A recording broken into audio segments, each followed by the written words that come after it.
Let's talk, you just hit upon an extremely important point in what you just said, that the media dismisses things that are too controversial as conspiracy theory. It's a pejorative term that really just shuts down the dialogue. Talk a little bit more about this term and how it's used to manipulate the narrative. Yeah, well, I've done a lot of research on this, very interesting. When I came out with my book, Fooled Again, in 2005, I ran into that brick wall, conspiracy theory. Got almost no reviews, no interviews, and that's the fate that I shared with the others who've tried to tell the truth about this issue. So I looked into the history of that phrase. I wanted to know, when exactly was it that conspiracy theory became the cudgel of choice used by the press in this country to inhibit all discussion of inconvenient stories. And to my surprise, I found that before the late 60s, the phrase was almost never used by the press in this country. It was only in the late 60s that we first started to see the media routinely use that phrase to shut down inconvenient discussion. And it started around the Kennedy assassination. It started in response to some books that raised questions about the Warren Commission report. Now, they raised questions from various different points on the political spectrum. One of these books advanced the theory that Fidel Castro had Kennedy killed. Another simply raised other questions and so on. But it's notable that that's the moment when this kind of dismissal began. And there is a declassified CIA memo from, I think it's April 1st, 1967, sent out to station chiefs worldwide how to deal with the problem of these books. And the memo is very explicit. It says we must use our propaganda assets and friends in the media, and that's a verbatim quote, to discredit the work of these conspiracy theorists by making the following 5 arguments. Some of those arguments, Abby, I hear today around any attempt to discuss election fraud. For example, well, if this were really going on, someone would have blown the whistle. We would know about it. Yeah, exactly. Well, Right. well, I mean, you've also talked about something else really significant, Mark, that no one touches at all across the board. I mean, in really every media establishment is 9/11, alternative theories about 9/11. I mean, just basically questioning the government narrative. There's so many anomalies that obviously don't fit into what the government tells us happened. I mean, why is this event, which is used as the premise to end this war abroad, the police state and erosion of civil liberties here at home, such a taboo subject to broach? I just don't understand it. And it really is the conspiracy theory thing that you're talking about. Well, it is. The 9/11 truth people have run into the same problem. And it isn't even, alternative theories of what happened. It's raising any question whatsoever about the government's account. I mean, if you note that the collapse of Building 7 was physically impossible, there's no explanation for it. That collapse wasn't even mentioned in the 9/11 Commission report. Even if you raise the question, you're tarred as a conspiracy theorist, and that is a career killer for anybody in the press, left, liberal, or corporate. So those people have a very good reason to stay mum. Now, 9/11 and election fraud, I think, are probably the most important of the stories that have been suppressed through this kind of subtle intimidation. But there's really a lot of stories that over the years have been dismissed on these grounds, and they always have to do with, I suppose you could say they always have to do with the expansion of power by the authorities, The fact that the CIA was, involved with drug dealers and working in the inner cities, Gary Webb broke that story. He was assailed all over the place as a conspiracy theorist.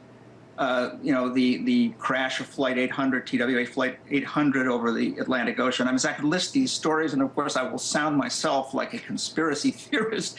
But one has to, as a matter of intellectual self-respect, and I think of true patriotism, we're obliged to raise reasonable questions about these issues. I mean, if we care about our freedoms, as you implied a moment ago, we have to ask questions about 9/11, since it was used as the basis for the passage of the Patriot Act. It's so startling that no one even entertains any questions. I mean, and there are so many questions about this. Notice, too, that, again, the press, that the corporate press, the New York Times and the rest of them, and most of the progressive media are equally to blame for treating this whole subject as conspiracy theory, you know, despite the fact that there is no end of evidence that this has been going on. Let me give you just one example out of many, and it's a pretty harrowing story.